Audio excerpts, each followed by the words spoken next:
I cannot recall a head-to-head in tennis history that's as mind-boggling as the Swiatek Ostapenko head-to-head, which is now at 6-0 in Ostapenko's favor. I cannot believe that even on clay, Ostapenko was able to beat Swiatek. Yes, this was indoor clay, which is different from outdoor clay. The conditions favor Iga a little bit less, but remember, Iga won the Stuttgart tournament in 22 and 23. So even if it's the altitude clay of Madrid or if it's the indoor clay of Stuttgart, Iga is the clay queen, and she couldn't even do it on her favorite surface. So the only other head-to-head in the history of tennis that reminded me of this one was the Gilbert-Becker head-to-head, but it was nothing like this one. However, if you remember, Becker, one of the best players in the world, ranked number one at one point, won 6 Grand Slam tournaments. And Brad Gilbert, an incredible player, ranked as high as 4 in the world, but never made it past the quarterfinals of a Grand Slam tournament. However, Gilbert, the first 3 times they played each other, beat Becker. And there was a lot of stories written about this. He was proclaimed as the ultimate Angstgegner of Becker. But what a lot of people don't remember is that Becker turned around this head-to-head in a spectacular fashion. Becker won 5 in a row and is up in the head-to-head 6-4 against Gilbert. And if you take a look at the score of those 5 matches, there are some destructions where Becker beat Gilbert 1-1, if I remember correctly, and in one tournament he beat him 3-0. So that's the only other comparison that I have where a player that's of the utmost elite level has so much trouble against someone who's slightly below. And in Becker's case against Gilbert, it was the fact in the very beginning that Gilbert had an unorthodox game style. It didn't give Becker a lot of pace, and Becker would end up just beating himself. So in the head-to-head between Ostapenko and Swiatek, Ostapenko is an incredible player, one of my favorites to watch. I love the way she plays, and also like her personality. It's somewhat quirky on the court, and it's very entertaining to watch her. And I was so happy that she won the French Open in 2017 against Halep in the final. So she is capable of making incredible results on the WTA Tour. But if you compare the careers of Ostapenko and Swiatek, the head-to-head should be the other way around, because while Ostapenko was ranked as high as number 5 in the world in singles and also number 4 in the world in doubles, she's a phenomenal doubles player. She has 8 WTA singles titles, but she also has 10 WTA doubles titles and also 1 Grand Slam doubles titles last year's US Open. After winning the French Open, Ostapenko had a little bit of a dip and she was ranked in the 40s for a couple of years, but then she bounced back, and for the last 3 years she's been ranked between 10 and 20. And you compare that to Iga, who has won 10 WTA 1000 level tournaments. She's won 5 Grand Slams, and she's only 23 years old. She's in the GOAT level category. She can be recognized as one of the greatest players that we've ever seen on the WTA Tour. So for that reason, this head-to-head is so mind-boggling. But I want to tell you some of the things that I observed and some of the things that trouble Iga, not only against Ostapenko, but also against other players. So we have to acknowledge that the Iga that we're seeing now is different from the Iga of the past, where she was ranked number 1. Yes, she's still capable of playing incredible tennis. For example, at the Australian Open, all the way to the semifinals against Keys, she was on absolute fire, and she lost to Keys in a tough 3-set match, and I didn't think that she played bad in that match.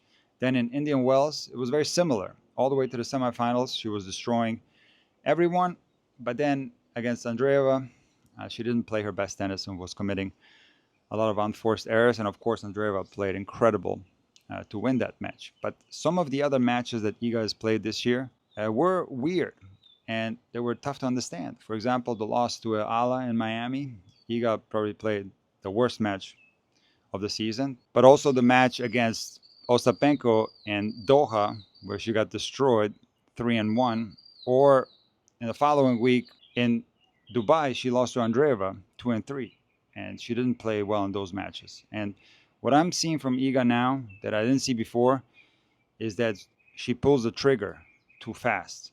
I've never seen her try to go for a winner on the first shot in the rally. So she gets her serve in, and first ball she tries to hit the line, hit a winner, she commits a mistake, or on the second ball in the rally she goes down the line and she's behind the baseline.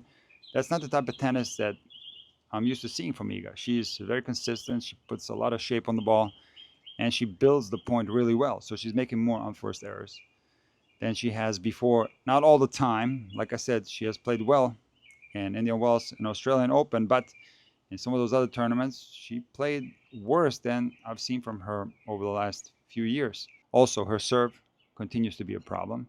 And that, to me, is the number one reason why she struggles against Ostapenko, because Ostapenko is a phenomenal returner, one of the best on tour. That's why she's so good in doubles. And the key for today's match for Iga was to have a high first serve percentage, because her first serve is good, but the second serve, she usually kicks it. And I've talked about this a few years back with Emma, and I asked her, why do you think we don't see that many kick serves on the WTA Tour? And we had a very long, interesting discussion. And we came to the conclusion that unless a player has an exceptional kick serve with enough speed, generally kick serves on the WTA Tour get destroyed, because there are a lot of great returners on the WTA Tour, and generally female serves are slower. And the slowest serve that we have in tennis is the kick serve. Even on the ATP Tour, most players average below 100 miles an hour on their kick serves. I think the only guy that gets close to 100 is Berrettini. So on the WTA Tour, we're talking about a true kick serve. Numbers are going to be even lower. You're talking 70s and 80s. And when great returners on the WTA Tour get a serve like this, they're going to absolutely demolish it. So what most WTA players do on the second serve is that they actually slice the second serve. And while Iga does do that sometimes, most of her second serves are kick serves. And it would be okay if she had placed that kick serve close to the line and got Ostapenko to move to hit a return. But what was happening in today's match is that, first of all, right in the beginning of the match, Ostapenko held, Iga was serving, and she was so nervous, so tight. And we're going to get to that later, why someone might be nervous in a situation like this. But she was committing double faults, and the nerves clearly got the better of her. But she settled into the match at some point and started playing a little bit better. She won the second set, where she did indeed serve better, and then in the third, Ostapenko was just simply too good. But what was happening through the entirety of the match was that Iga was missing a lot of first serves, and the second serve was very central in the box, especially on the deuce side, and Ostapenko had absolutely no problem running around that and blasting one return winner after another. Ostapenko also has an absolutely incredible down-the-line backhand. So that kick serve to the backhand on the outside, Ostapenko was picking it up and causing a lot of damage to Iga. But the serve wasn't the only reason why she lost. Iga was also, again, making some super uncharacteristic unforced errors, where on the first, second, third ball of the rally, she would just pull the trigger a little bit too quick, and she was making a lot of mistakes. I think the way Iga should play against Ostapenko is extend the points as much as possible and get Ostapenko on the move. When Ostapenko is able to dictate play and where she doesn't have to move that much, she's unbelievably dangerous, one of the most aggressive players on tour, and she can hit so many winners from the baseline. And if you look at Iga's body language throughout the match, she really wanted to win this one. She was fighting very hard. But from a mental standpoint, and the reason why she came out so nervous in this one, is that she doesn't have confidence against Ostapenko. How can you have confidence against someone who beat you 5 times in a row? Confidence in tennis is not something that you can purchase. It's not something that someone can teach you. This is something that you have to earn.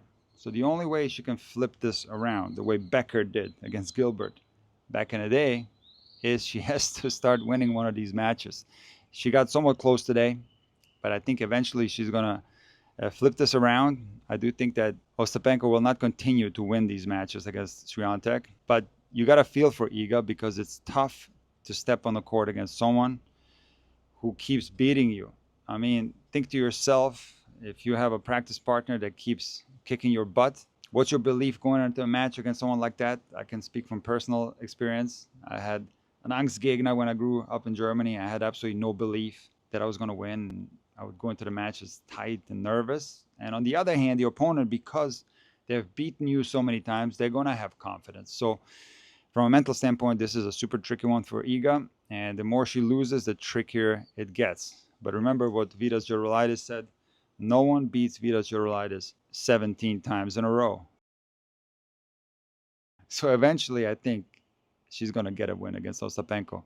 But nevertheless, super entertaining match to watch. If you never watched Ostapenko play, I highly recommend that you do. She plays Alexandrova next in the semis. She is so entertaining. She's a shot maker. She's super quirky on the court and very fun to watch. Now, let's transition to the men's tour. And I made a story on Instagram prior to the Munich tournament starting. And I said, watch Zverev start winning again, that he's not ranked number 2 anymore. And guess what? Zverev is in the final of Munich and he plays Ben Shelton. And I got to tell you, I'm having so much fun watching Ben Shelton play on clay. He's become a lot more versatile over the last year or so. He's serving, volleying a lot. He's coming to the net. He is a spectacular player to watch. Such a phenomenal athlete. And Zverev, not playing his best tennis, but he's getting these wins and he's building confidence. And I think when it comes to the final, I do think Zverev is going to have home court advantage, but also the advantage of having been in those situations a lot more than Shelton has. So I think Zverev is going to pull out this one.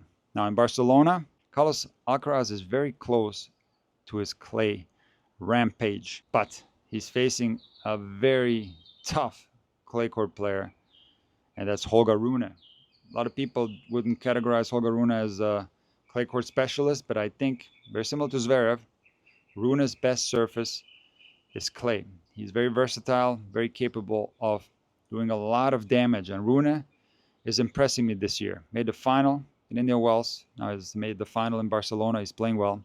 He's getting his ranking back up. And this will be a tricky match for Carlos, who is still not at his best. Despite making the final of Barcelona, Carlos still has room in the tank to go even harder, stronger, better. He's doing good. He didn't drop a set the whole tournament. Probably played the best match of the clay court season against Fils, who he beat 2-4.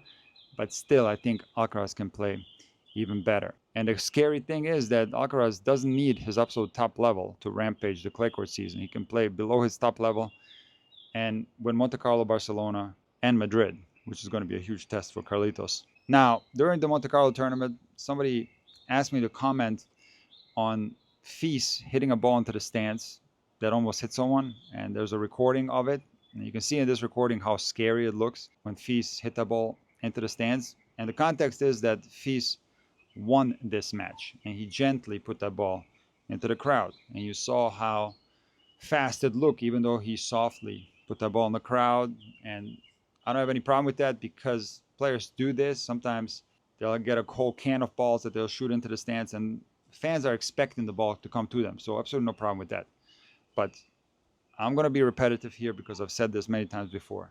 There's nothing I hate more than when players start shooting balls into the stands or out of the stands. This is so ridiculous, and I don't understand why this is not penalized harsher, because we're just waiting for something to happen.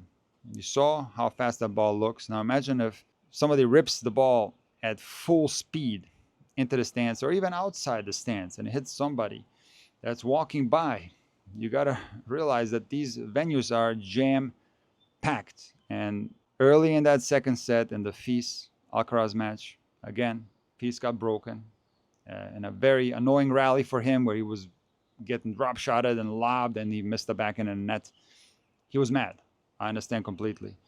And the urge to break something or hit the ball outside the stance is very high. But when it comes to anger, if it's directed at your own equipment or at yourself, we can accept it.